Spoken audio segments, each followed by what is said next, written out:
ఎవరు ఇప్పుడు అతనికి 40 లక్షల రూపాయలు పోయినాయి. చిన్న కుటుంబం, very small family.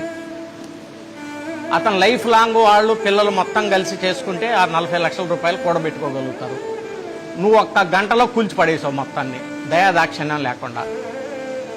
Machilipatnam civil society చాలా మంచిది కాబట్టి నేను చెప్తున్నా కదా, ఇది ఇంకో చోట అయితే డిఫరెంట్గా ఉండేది.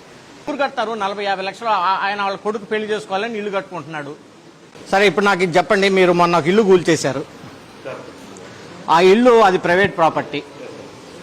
సో కోర్టు నుంచి ఇల్లు కూల్చేయమని మీకు ఏమన్నా ఆదేశాలు ఏమన్నా ఉన్నాయా, లేదా ఎవరు డెసిషన్ తీసుకొని కూల్చేశారు? మీరు అంతటా మీరు డెసిషన్ తీసుకున్నారా, లేదంటే మీకేమైనా కోర్టు ఆదేశాలు ఉన్నాయా ఇల్లు కూల్చమని?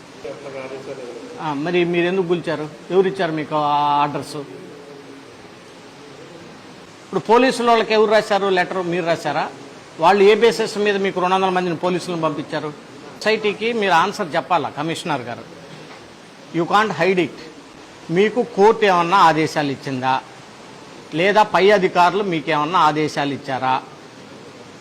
ఎవరు మీ పోలీసులు? 200 మంది పోలీసులు ఆ ఇల్లును కూల్చడానికి ఎట్లా వచ్చారు? మీరు రిటర్న్గా ఇచ్చారా?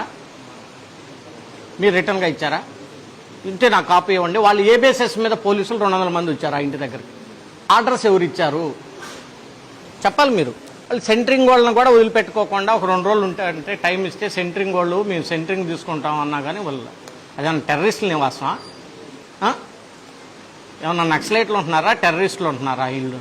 వాళ్ళు మీరు అలా నిలబడితే కుదరదు, ఆన్సర్ చెప్పాలి దానికి. ఇల్లు కూల్చేయటం అంటే it's not a small issue, చిన్న విషయం కాదు అది. ఇల్లు కూల్చటం అనేది స్మాల్ ఇష్యూ కాదు.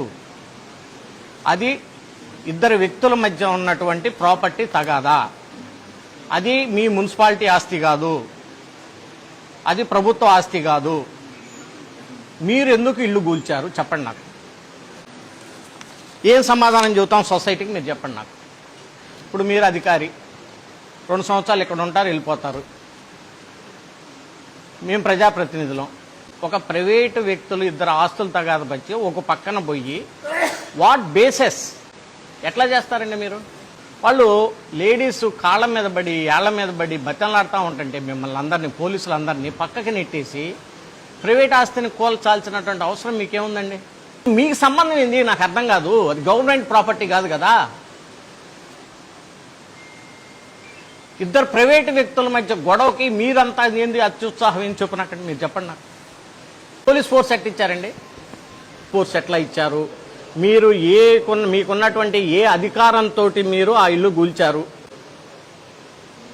ఎవరిచ్చారు మీకు అధికారం? రిటర్న్గా ఇచ్చిందా? కోర్టు వారు ఏమైనా ఇచ్చారా, లేదా పైన మీకున్నటువంటి ప్రభుత్వ అధికారులు ఇచ్చారా? మీరు కలెక్టర్ గారికి ఏమైనా లెటర్ రాసి పర్మిషన్ తీసుకున్నారా? నాకు తెలిసినంతవరకు కలెక్టర్ గారు మీరేం రాయలేదు, పర్మిషన్ ఇవ్వలేదు. మీరు పోలీసు వారికి మీరు ఏ బేసిస్ మీద లెటర్ రాశారు?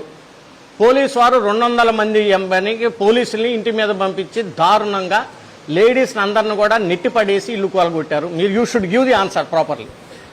50 లక్షల రూపాయలు ఎవరు కడతారు? వాళ్ళు తేల్చుకుంటారు. వాళ్ళిద్దరు వాళ్ళతో తప్పు ఎక్సా వయ్యా అది వాళ్ళు తేల్చుకుంటారు. మీకేం సంబంధం చెప్పండి కమిషనర్ గారు.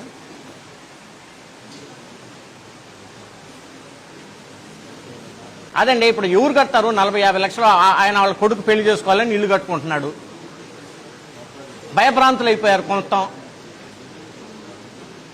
పోలీస్కి లెటర్ మీరు ఎట్లా ఇచ్చారో చెప్పండి. What bases you are given letter to police? What bases they came and ఎవరు? ఏం జరుగుతుంది అసలు ఇక్కడ? మనం ఫ్రెండ్లీ ప్రభుత్వం అని చెప్పుకుంటున్నాం, ఫ్రెండ్లీ పోలీస్ అని చెప్పుకుంటున్నాం. మీకు ఏదైనా ఇబ్బంది ఉంటే గ్రీవెన్స్కి రమ్మని చెప్పుకుంటున్నాం. మీరే ఉన్నారు. మీళ్ళు ఎవరైనా కోలుకొట్టుకుంటే ఊరుకుంటారు సార్ మీరు? చిన్న చిన్న తప్పులు ఇద్దరి మధ్య ఉండొచ్చు, నేను కాదంటలేదు. అది ప్రైవేట్ వ్యక్తుల మధ్య ఉంటుంది.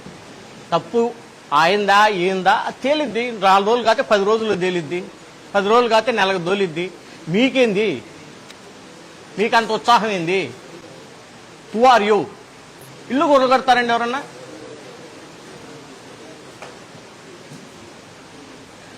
తేల్చండి కలెక్టర్ గారు. అది మరి ఏం తెలుస్తా మీరు తేల్చండి. ఆయన చోట్ల సమాధానం.